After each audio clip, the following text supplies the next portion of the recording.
Okay guys, so we are going to go over the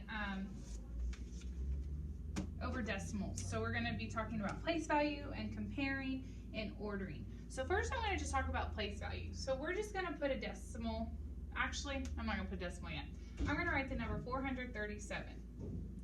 And you guys know the place value. This is ones, this is tens, this is hundreds, and then if I keep going, thousands, 10,000s, and so on. When I add a decimal, it doesn't change. This is still ones, this is still tens, this is still hundreds, like normal. Sometimes we get confused when I add numbers behind the decimal. Again, ones, tens, hundreds, thousands, and so on. This is the other part, and we've talked about this. So this is tenths, hundreds,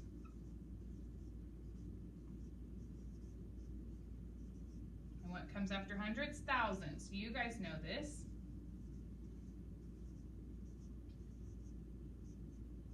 And all we do is we have tens and we add a THS. Hundreds, we add a THS. Thousand, we add a THS.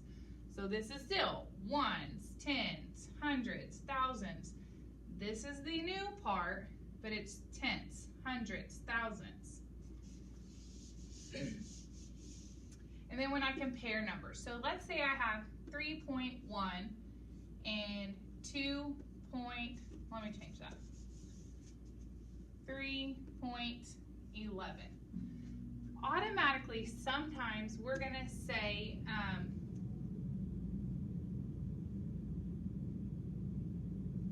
going to change that.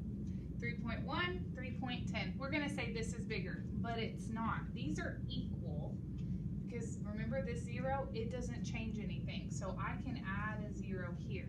So when I'm comparing numbers, I find it wise if I have two numbers, if I go ahead and make sure they both have two numbers behind the decimal. Two numbers, now two numbers. Now if they both had one number,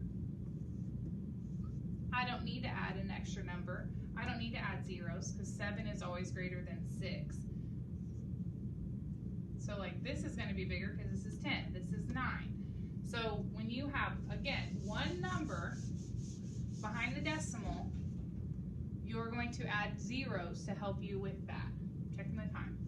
All right, and then of course comparing them. When you compare them, it also kind of gets you off, so make sure all your numbers have the same amount. So like if I have 62.9, 62.95, 62.93, 62.8. So these have two numbers, so I'm going to go ahead and add zeros. And then I can put them in order from least to greatest. So 62 and 80 hundredths, 62 and 90 hundredths, 62 and 93 hundredths, and 62 and 95 hundredths. And then I can think of it as money as well. $62.80, $62.90, $62.93, $62.95.